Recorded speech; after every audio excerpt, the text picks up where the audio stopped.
When Owens win.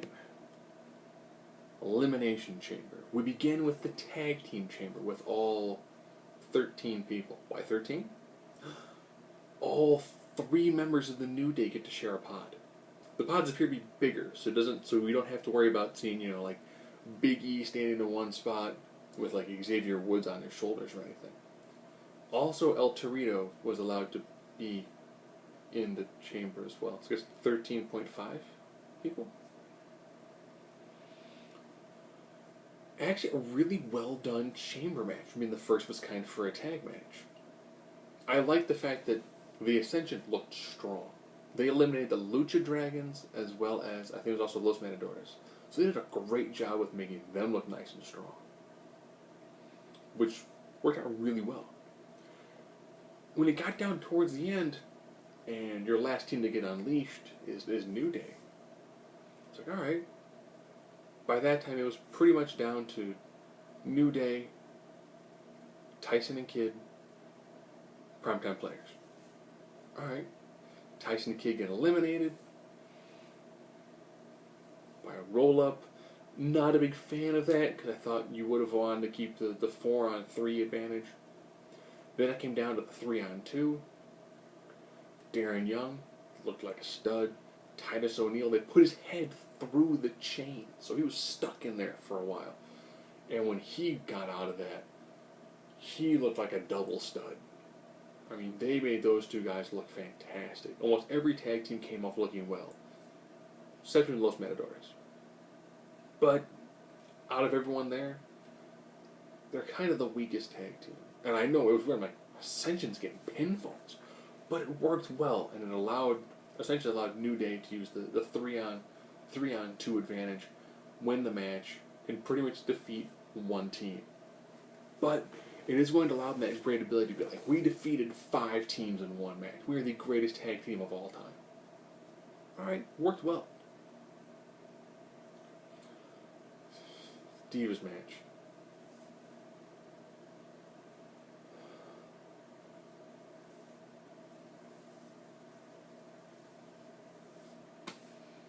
So much of this match is going to end up on Botchamania.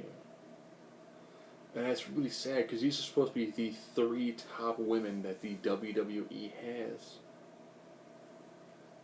And you could pick almost 3 random people from NXT, and they probably could have put on a better match.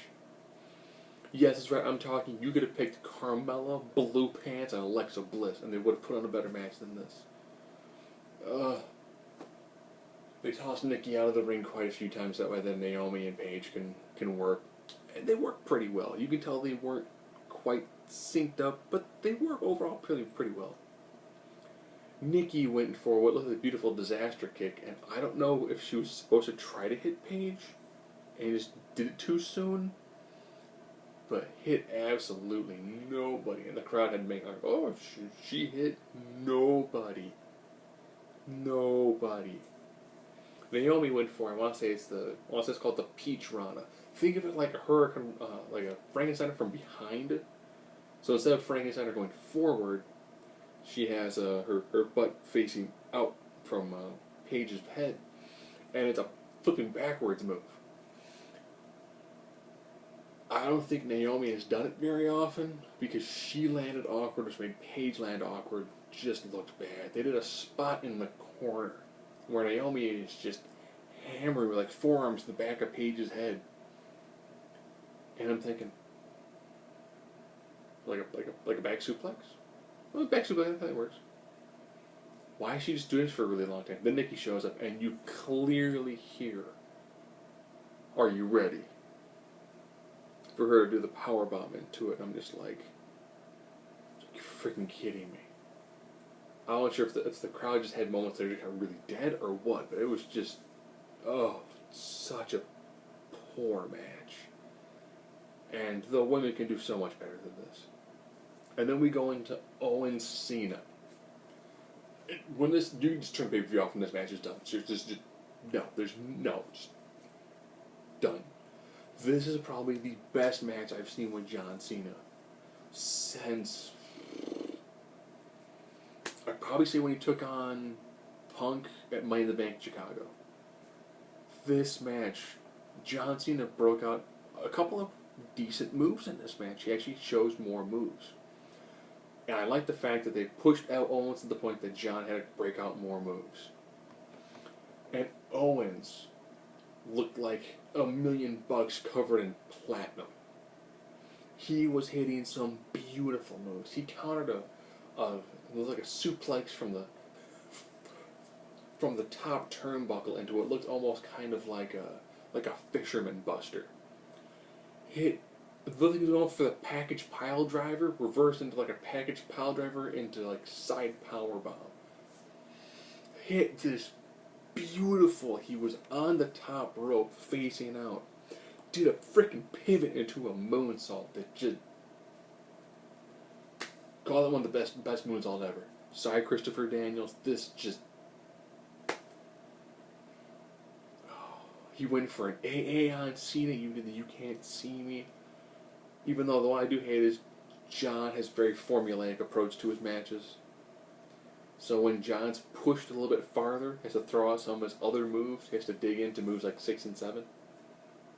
It makes for a much more entertaining match instead of just John's getting the crap beat out of him. Oh, fight back.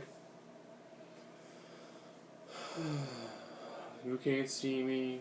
Shoulder tackle. AA 1 2 3. Nice amount of good back and forth. And then all of a sudden, the out of nowhere second pop up power bomb. 1 2 3. Center of the ring. Owens does it.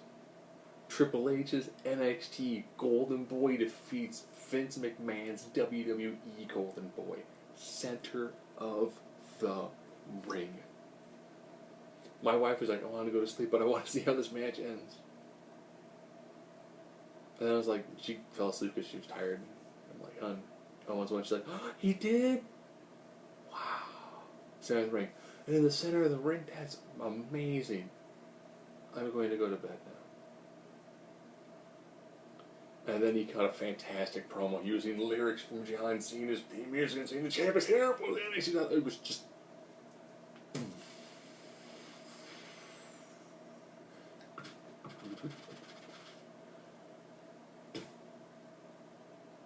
It was just awesome.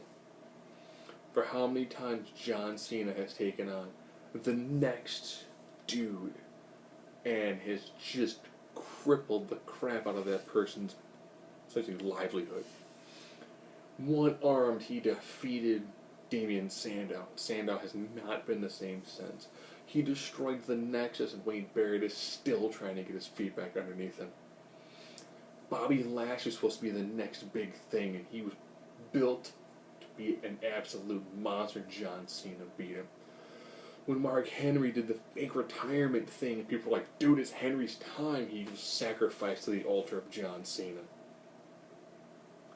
Bray Wyatt had this phenomenal career going on, lost to John Cena, won in a very bizarre way, and lost again.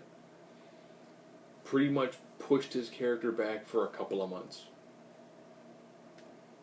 And then when John loses to Lesnar, he destroys the Wyatt family.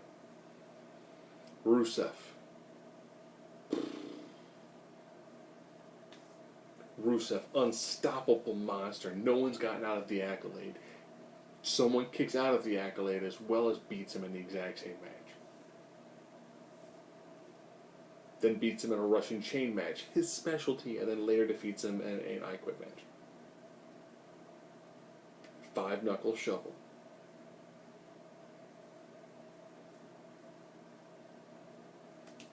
So how do you follow that match up?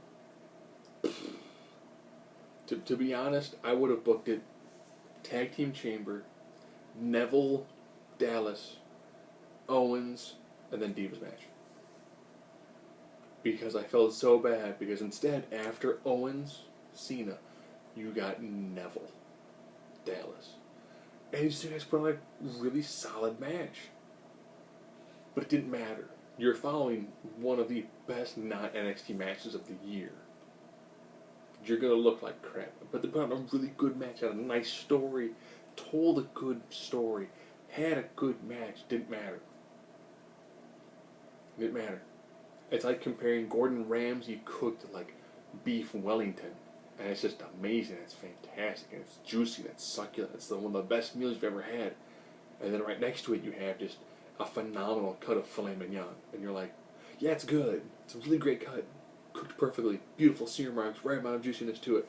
But it's what I just had was just so much better. It was great.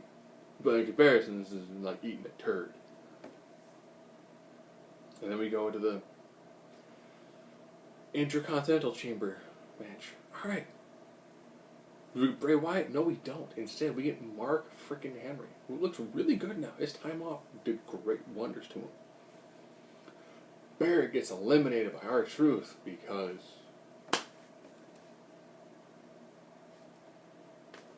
to his credit, he took like 6 moves and then a lie detector and then got beaten by it.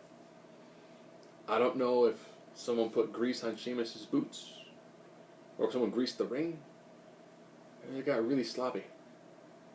Sheamus had a problem getting his pod open because he took his Celtic cross and he jammed it in there so they couldn't get his pod open. So pretty much the end of the match, where he began to lay people out one after another. It came out of Sheamus Ryback. Alright. Ryback eats a white noise on the outside. Sheamus rolls him in. Ref goes to count. 1, 2, kick out. I don't kick out. Unless I saw a really poor angle. I didn't see no shoulder come up. I didn't see anything. No, you could tell that knocked the wind out of Ryback. He didn't kick out. He didn't do anything. It didn't help, too, that Sheamus did the laying down you like this cover, which, if the guy underneath you doesn't do anything, you really can't sell it. Like, if you put, like, his arm on him, and then if Ryback hadn't done anything, he still could like rolled the arm off and made it look like Ryback did something. But no, from that perspective, it was like 1, 2, kick out. No kick out. No, there's no kick out. Sheamus is champion. Doesn't matter if Ryback wins the match anyways. All right, Ryback's first major win. All right. Long video package talking about everything leading up to Ambrose and Rollins. And these two guys put on a match that they always do. A good match. Again, that's that interference made it kind of sloppy. With the end, dirty deeds, but the ref has been knocked out. New ref comes down. 1, 2, 3.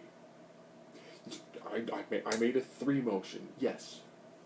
Dean Ambrose wins the match. Crowd goes freaking nuts. And I'm like,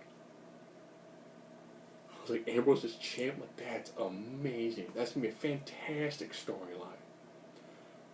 First ref comes to it and is like, well, Ambrose won, but since I got pulled out of the ring, he wins but by DQ.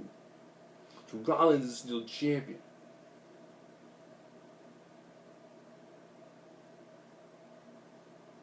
And Ambrose is like, I'm giving his title up. And then Roman comes down. The entrance ramp. Nobody saw that coming. Like it's WrestleMania. Comes down, lays out Rollins, tosses the title into Ambrose, lays out Kane, lays out J&J. Ambrose gets the mic and he's like, I won the match, so this is my title. The champ buys the beer, takes off running through the crowd. And I was like, good. You easily keep that going for another month. With Ambrose running around with the title, this is my title. Nope. You're taking this back. No. I won this. I won this match. I beat you in the ring. 1, 2, 3. I won this. Which one by DQ? Doesn't matter. The first referee gave me a win by pinfall. Now, unless they went through executive decision to reverse the first referee's decision and go with a secondary referee's decision, first referee's decision stands. Takes an executive order, which has to come from the director of operations. So anything, he gets to be at least a one-day champion, or he gets to stand as champion until he was stripped of the title later on that exact same night. If that's true, he was champion for like a Yokozuna amount of time. But for a pay-per-view that had virtually 0 build-up, so much better than Payback. And of course, we'll be back in, I think, 2 weeks for Money in the Bank.